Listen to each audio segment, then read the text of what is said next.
biglang kumalat at napakarami na ang nakapanood video scandal ni Senador Pia Cayetano. Nako, ay grabe ho. Humihingal-hingal pa siya habang ginagawa ang video scandal. Paano humingal? Nako, hindi po ito fake news mga kaibigan. Alright, welcome back to my YouTube channel. I'm Andy's Vlog.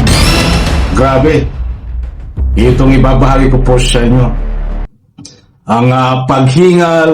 Paano ba humingal ang tao? Umaganyan-ganyan siya habang ginagawa ho itong skandal na ito. Naku, magugulat po kayo mga kaibigan. Isang like sa video na ito. Kung nagustuhan nyo po, please subscribe my YouTube channel. Mismo, kinumpirma rin ho ng Malacanang itong skandal na ito. At ang sabi nga ng tauhan ng Malacanang sa pamagitan ni Yussi Castro, hindi magandang gawain itong skandal na ito. Huling-huli ho mga kaibigan. Shoutout po sa lahat mga mahal kong taga-subaybay. Ito po at ibabahagi ko sa inyo itong napakarami na nakapanood nito Alam nyo naman ho, pag sa mundo ng social media, kahit saan sulok ka pa man naroroon, at kapag ito po ay na-upload, mapapanood buong mundo. Dito maraming nagtaka, bakit siya humihingal pa ng ganon habang ginagawa? Eh baka sabihin nyo po fake news. Ay ito po, ibabahagi ko po sa inyo ang anumang katunayan resibo, mga mahal kong taga-subaybay. Ito po, shoutout po sa lahat. Pakinggan po natin at panoorin. First of all, I'd just like to confirm that I acknowledge what the presiding officer said, that I agreed. Basically, I'm withdrawing my motion in the interest of fairness, because the delivery of justice is about fairness. So kung nakapagsalita nga ang prosecution with their closing statement, di ba din dapat mag-closing statement ang defense, no? So I am amenable to that. But very, very, very briefly, Mr. President, I'd like to put on record. Ito mga kaibigan, uulitin ko po. Tingnan niyo po magsalita dito si Senador Pia Cayetano. Ito po yung pinag-uusapan ngayon na humihingal siya. Ito po. This will be brief. First of all, I'd just like to confirm that I acknowledge what the presiding officer said, that I agreed. Basically, I'm withdrawing my motion in the interest of fairness. The delivery of justice is about fairness. So nakapagsalita nga ang prosecution with their closing statement, di ba din dapat mag-closing statement ang defense, no? So I am amenable to that. But very, very, very briefly, Mr. President, I'd like to put on record, why are we being strict about the rules? Why do I have to bother standing up?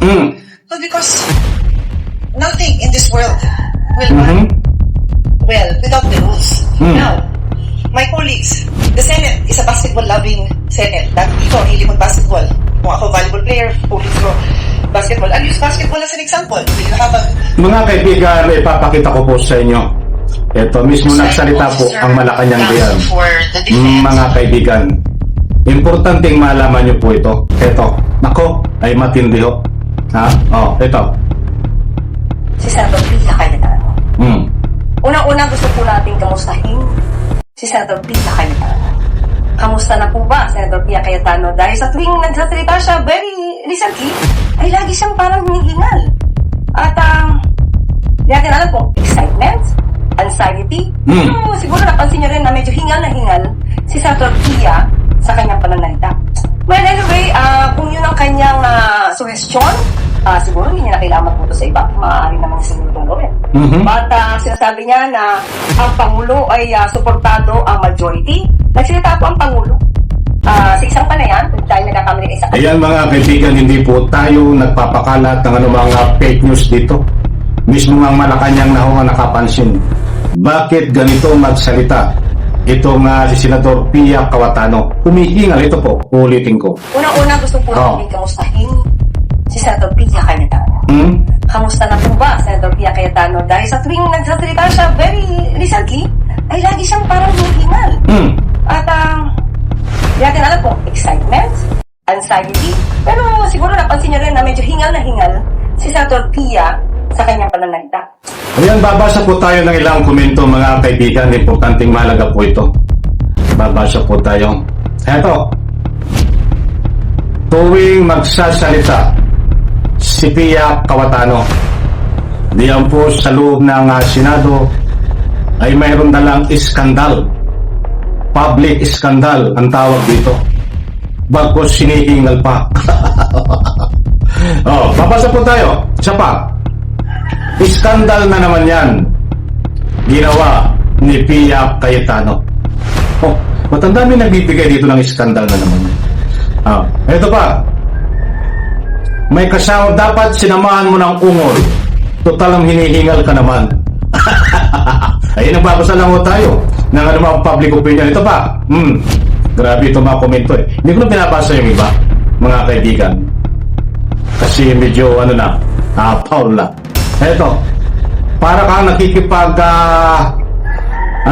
nakikipaglabing-labing na dahil sa excitement, hinihingal ka. Para kang hindi na sa ulitin yun. Para ka nakikipaglabing-labing, hindi ko lang po yung ibig sabihin. Last na lang. Gumawa na naman ang skandal drama itong si Pia Cayetano sa araw ng impeachment.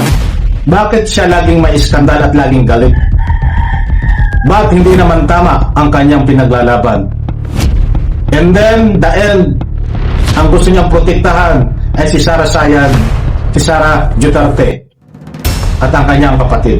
Ayan mga kaibigan, hindi po tayo nagpapakalat ng anumang fake news dito. Datapuan sa puntong ito nasabi natin na itong iskandal ni Pia Cayetano ay biglang kumalat at marami na po ang nakapanood, ayon din po sa mga nagbibigay ng anumang public opinion. Ito ay isang uri na naman ng iskandal. Kaibigan sa comment section, ano po ang masasabi nyo dito? Anong uri po ito ng iskandal? Karapatan nyo po magbigay ng anumang public opinion. Kaibigan, isang like, isang share sa video na ito. Huwag pong kalimutan at syempre, abang-abang po tayo sa nangyayari dito po sa impeachment. Sa next vlog ko, i-alip ko po sa inyo ang matindi na galawan ni Sara Sayad Lustal.